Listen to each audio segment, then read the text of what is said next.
Jadi saya lebih senangnya sih di sini. Di sini bagus, nyaman. Terus waktu yang kemarin itu juga saya sempat kehilangan HP. Oh iya, di sini. Iya, terus udah begitu saya beli HP baru karena saya pikir ini HP-nya hilang sudah. Tapi ternyata HP itu kembali lagi. Ternyata ada orang juga yang dapat, kemudian hubungi kami lalu dikembalikan. Nah, dengan itu saya percaya bahwasanya di sini tuh apa ya? Orangnya baik-baik Iya, gitu orangnya ya, baik-baik, ramah Wah. gitu kan. Itu Pak. Itu baik-baik. Jadi nilai plus lah untuk kami orang Aceh gitu ya. Ya, benar sekali. Itu bagus dan saya bandingkan dengan daerah lain. Oh, ini kalau saya tinggal di Jawa atau di mana ini pasti udah diambil ini. Orang lain udah syukur dapat HP. Tapi di sini dibalikan lagi. Mulai dari situ saya percaya bahwa di sini tuh kalau saya kehilangan apa-apa, saya tidak akan takut, pasti akan kembali saya pikiran.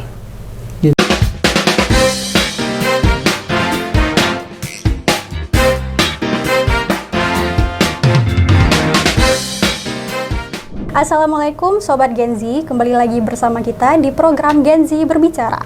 Nah, program ini akan membahas seputar isu-isu, kegiatan-kegiatan, dan prestasi-prestasi mahasiswa Universitas Maliku Saleh. Nah, pada hari ini kita kedatangan tamu spesial nih dari daerah timur Indonesia. Ya benar teman-teman, kali ini narasumber kita berasal dari daerah Papua yang sedang menempuh pendidikan di Universitas Maliku Saleh. Mungkin langsung saja ya, perkenalkan Bang. Ya, perkenalkan nama saya Mius Sama, bisa dipanggil Mius. Saya dari Provinsi Papua, khususnya di Kabupaten Kerom. Saya angkatan 2023, Fakultas FISIP Ilmu Politik. Berarti ini Abang jauh-jauh dari Papua ke sini ya untuk berkuliah di Universitas Maliku Saleh. Nah, sebelumnya ketika mendaftar di Universitas Maliku Saleh ini Abang mendaftar melalui jalur apa? Kalau untuk mendaftar waktu itu saya setelah selesai SMA, kami kan dari SMA itu ada program juga namanya ADEM, Afirmasi Pendidikan Menengah. Setelah dari situ adik ini lanjutan dari ADEM. Jadi setelah saya selesai SMA, saya ditawarkan untuk daftar lagi di situ. Jadi saya daftar di program adik Afirmasi Pendidikan Tinggi namanya, dan saya lolos juga di situ. Gitu. Nah, sebelumnya nih untuk mendaftar ke sini, kenapa memilih Universitas Maliku Saleh sebagai tempat tujuan untuk berkuliah? Nah, ini bagus juga nih. Nah, sebetulnya itu begini, kalau mau jujur saya tidak pilih di Universitas Maliku Saleh. Nah, ini waktu itu saya ingin kuliah di Universitas Hasanuddin. Nah, itu pilihan pertama saya. Kemudian pilihan kedua saya itu di Universitas Negeri Surabaya. Tetapi karena di sana kuotanya habis, maka saya dilemparkan dari pemerintah di Universitas Maliku Saleh. Tetapi kalau setelah sejauh ini saya kuliah di sini, kemudian saya berpikir lagi, kalau seandainya waktu itu saya tahu universitas ini bagus seperti ini yang sekarang saya rasakan, saya akan pilih di sini gitu Kak. Tetapi karena waktu itu tidak ada gambaran untuk itu di saya, kemudian banyak juga yang tidak tahu kalau universitas ini ada di sini. Kemudian ya seluk-beluknya seperti apa itu tidak tahu, sehingga saya tidak pilih di sini gitu. Oke, berarti untuk beasiswa sendiri, kita bahas sedikit ya tentang beasiswa itu. Beasiswa tadi disebutkan bahwa Mius ini mendapatkan beasiswa adik ya. Adik itu tadi apa kepanjangannya? Afirmasi Pendidikan Tinggi. Boleh saya tanya sedikit kayak bagaimana cara mendapatkan itu, terus mendapatkan beasiswa itu, terus prosesnya seperti apa sampai mendapatkannya gitu. Ya, sebetulnya karena yang tadi saya sempat bilang, ini kan jenjang dari SMA kemudian ke tingkat perguruan tinggi. Jadi semua data kita itu sudah terdaftar. Jadi cuman yang dibutuhkan di situ untuk mendaftar di program ini lagi itu hanya cuman butuh nilai SMA saja gitu Kak. Berarti beasiswa adik itu adalah beasiswa khusus untuk orang Papua ya yang ingin berkuliah di luar begitu ya. Untuk beasiswanya sendiri itu biasanya akan menanggung sampai semester apa gitu atau dari awal sampai selesai? Dijelaskan sedikit. Ya, itu program beasiswa ini asalnya dari pemerintah pusat dan dikasih kepada khususnya kami orang Papua yang tidak mampu. Itu tujuan pertama, dikasih kepada kami yang tidak mampu sih. Terus kemudian kami yang punya kemampuan tetapi kami tidak bisa kuliah di tempat yang ya layak seperti sekarang ini kayak gitu. Jadi pemerintah membuka jalan untuk kami yang tidak mampu itu bisa mendapat pendidikan yang sama rata kayak teman-teman di pulau-pulau di luar Papua kayak gitu. Nah, saya penasaran sedikit nih, bagaimana perasaan Miu sendiri ketika pertama kali menginjakkan kaki di tanah Aceh? Dulu waktu saya di Papua itu saya dengar isu-isu tentang Aceh itu cuman militer terus yang terjadi kayak konflik gitu ya, konflik kayak gitu saja. Jadi saya pikir ini di sana gimana, saya tidak ada bayangan sedikit pun mengenai ini Aceh. Kemudian saya memang nekat sekali untuk kuliah. Jadi saya juga waktu daftar itu berpikir dimanapun saya akan ditempatkan saya akan kuliah. Jadi sudah datang aja, saya tidak tahu medan di sini seperti apa. Syukurlah berarti gitu. Ya. Jadi kayak pertama gak ada gambaran mengenai Aceh gitu ya. Setelah ke Aceh sendiri, apa yang dirasakan? Sebetulnya setelah saya ke Aceh ini banyak saya temui masyarakat, terus teman-teman juga karena nasib kami sama mungkin ya. Nasib kami sama, jadi kami kayak gampang sekali untuk kita bisa beradaptasi di lingkungan di tempat di sini. Terus kemudian teman-teman juga baik-baik. Waktu saya pertama datang itu saya tidak ada motor, terus ada teman saya juga, dia asalnya dari Aceh sini, dia bantu saya. Terus kalau kita mau cerita orang di sini kan juga mengerti keadaan kami di sana. Kemudian mereka tahu kalau kita juga merantau dari jauh, mereka sering banyak juga membantu kami kayak gitu. Sekarang tinggal di sini ngekos atau? Tidak, itulah yang sebetulnya kita juga bangga dengan universitas ini tuh karena universitas ini menyediakan tempat asrama Rusunawa bagi kami. Dan itu gratis. Gratis. Ya. Kemudian untuk transportasi sendiri, misalnya dari jarak asrama ke jurusan sendiri, apakah jauh atau tidak? Menggunakan transportasi apa gitu? Ya, Unimal ini kan ada dua tempatnya. Yang tempat saya tinggal di asrama Rusunawa ini sebetulnya jauh. Saya harus dari Rilit ke Bukit Indah. Cuman itu harus memakai motor, dan kemudian saya juga sudah beli motor. Beli motor di sini, dan biasanya pakai motor sih ke sini. Gitu. Jadi selama kuliah di sini ada nggak kira-kira istilahnya kayak culture shock yang didapat? Culture shock yang saya dapat, mungkin kami di Papua itu memang beda sekali gitu. Kami di sana kan ya jauh, karena di sana itu banyak sekali kayak kebebasan untuk kita bisa miras kayak gitu kan banyak. Nah, saya setelah ke sini saya kaget kayak gitu. Walaupun di sini nggak ada gitu. Iya, saya kaget, wah, kok bisa di sini kayak gitu. Sebetulnya saya kaget juga, tapi lama-lama saya tinggal bagus juga ternyata. Nggak jauh berbeda lah ya, cuman berbedanya di yang Mius bilang tadi ya. Ya, terus kemudian peraturan daerahnya di sini bagus. Terus ketat gitu. Iya, ketat. Suka juga sama masyarakatnya. Suka sama masyarakat? Iya. Sama masyarakat lokal sekitaran tempat tinggal itu ada nggak pernah berinteraksi gitu, seperti apa? Sejauh ini belum sih. Belum? Ya belum, kalau macam di tempat makan kayak gitu pernah sering juga, cuman kalau berinteraksi secara apa namanya duduk terus kemudian kita bicara-bicara apa kayak gitu belum. Belum pernah berarti. Oke, lanjut nih.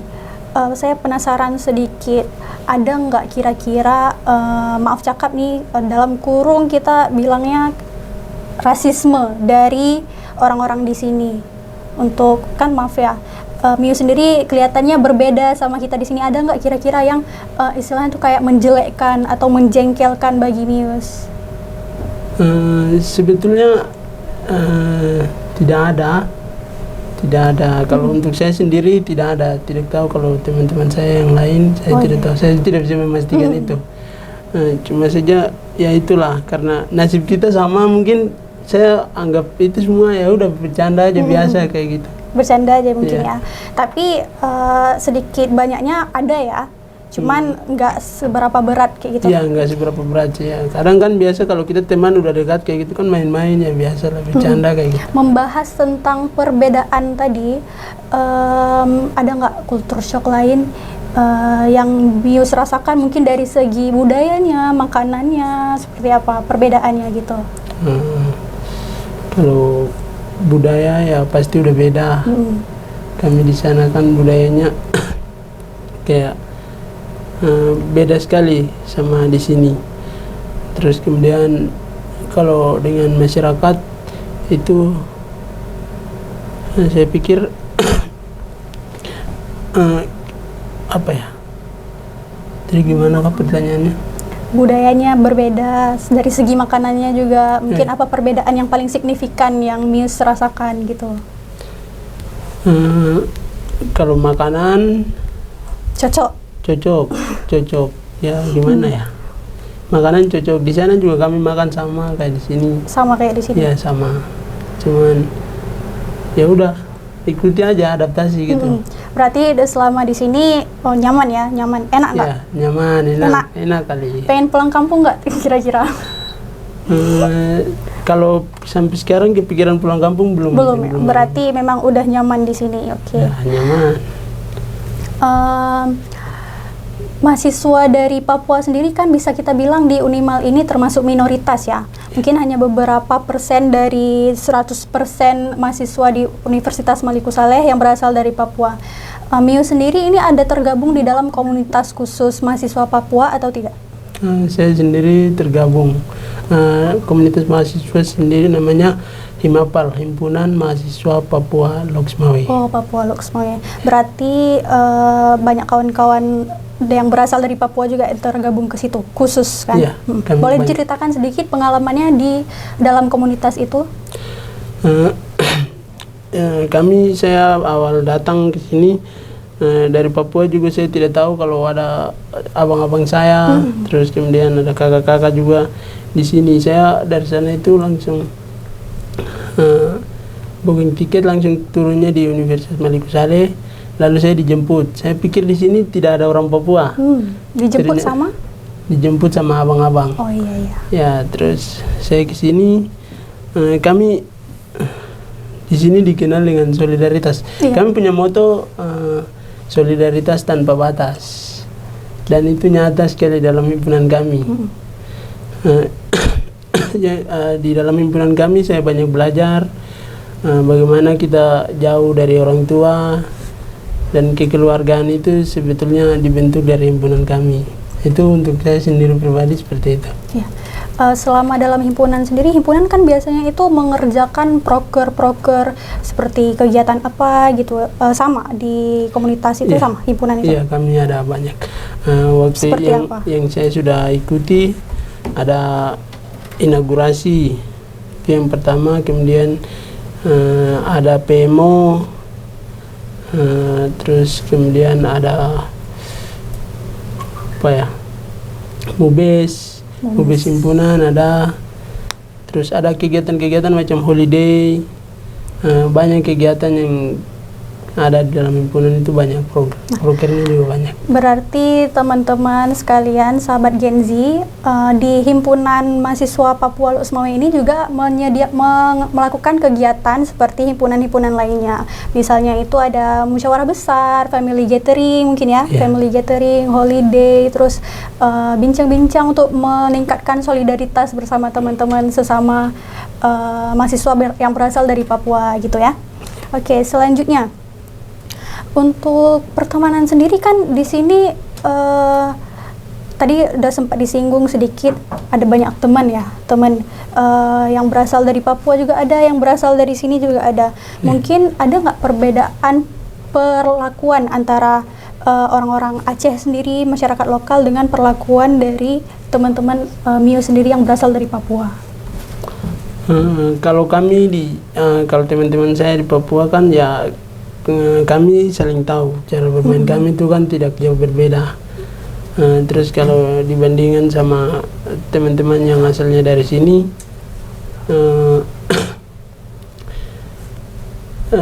kami gampang untuk menyatu juga. Artinya kadang kalau kami main bercanda, apalagi belum masuk kelas, setelah selesai MK keluar kami bercanda seperti biasa.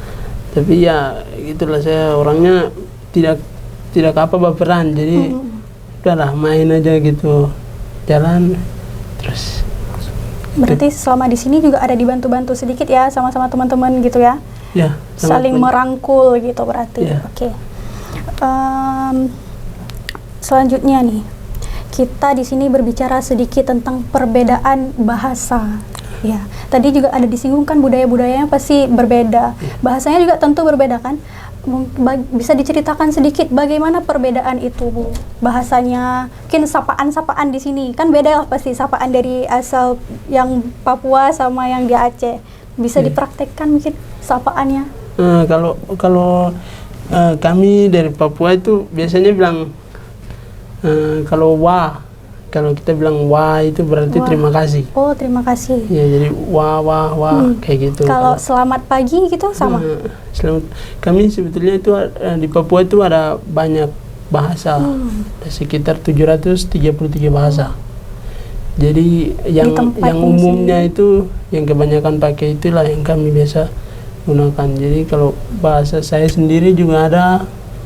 Terus kami semua berbeda-beda bahasa. Jadi yang biasa kawan-kawan terus kami di sini pakai itu sebetulnya dialeknya saja yang berbeda. Ya, jadi kalau dialeknya berarti ya? Ya, dialeknya gitu. Kalau untuk sapaan, kalau di Aceh nih, Aceh sendiri biasa kan ada salaman gitu kan? Salaman di Aceh tahu nggak gimana? Salaman di Aceh itu biasanya kalau yang perempuan sama perempuan misalnya gitu kan, biar sopan dicium tangannya kayak gini. Kalau misalnya di Papua? Dari Papua ada nggak sapaan, misalnya salaman yang khas gitu? Oh, salaman khas ada kayak gini. Kayak gitu. Oh, berarti kalau ketemu salamnya kayak gini? Ya, kayak gitu. Ini dibunyiin. Namanya, oh, harus bunyi. Namanya? Ya, namanya kumbi. Kumbi. Ya, kumbi. Berarti kalau memanggil orang halo gitu, habis itu baru salaman? Ya. Oke. Jalan. Selamat pagi. Selamat pagi, seperti itu. Salam kayak gitu. Kalau untuk komunikasi sendiri sama masyarakat, kita bilang tadi ada perbedaan bahasa sedikit gitu kan, tapi pada umumnya kita kan sama-sama bisa berbahasa Indonesia. Jadi mungkin kita berinteraksi dengan orang itu dengan bahasa Indonesia gitu. Ada nggak kesulitan dalam komunikasi dengan keterbatasan bahasa itu? Ada sebetulnya banyak sekali. Waktu kemarin ini saya baru pergi ke rumah sakit. Kemudian saya di rumah sakit, terus ada ibu-ibu datang. Dia ngomong pakai bahasa Aceh. Oh iya. Saya tidak dengar. Saya diam. Dia bicara tapi saya diam aja. Bisa bahasa Aceh? Tidak. Saya bilang ya udah. Jadi saya memang belum bisa bahasa Aceh sampai sekarang.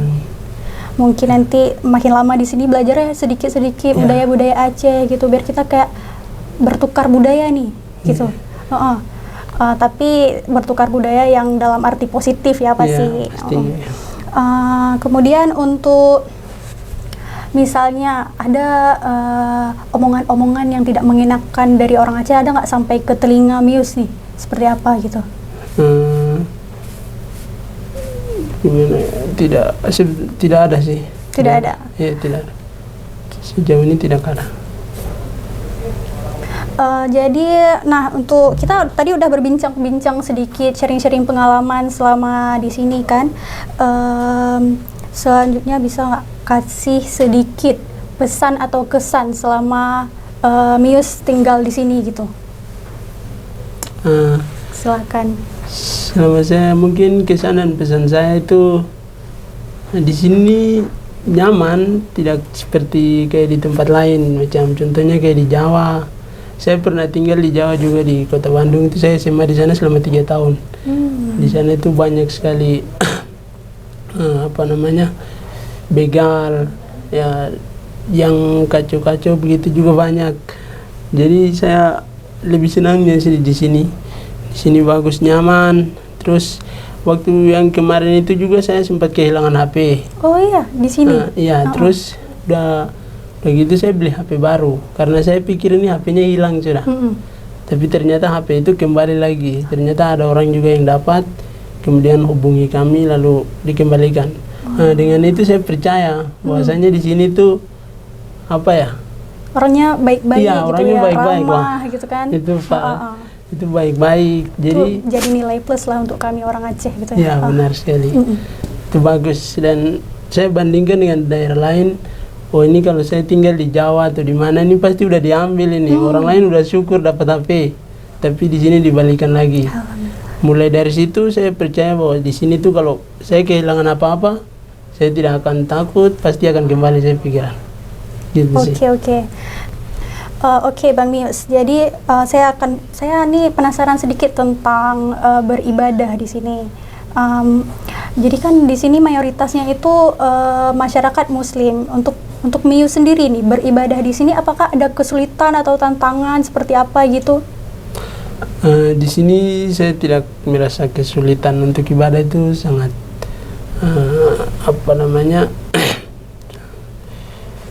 kami ada gereja juga di kota, di Maksmawe, tempat ibadah, dan yang mungkin menjadi kesulitan adalah itu untuk pergi saja. Tapi kalau tempatnya memang udah ada, jadi bagus juga, aman sih.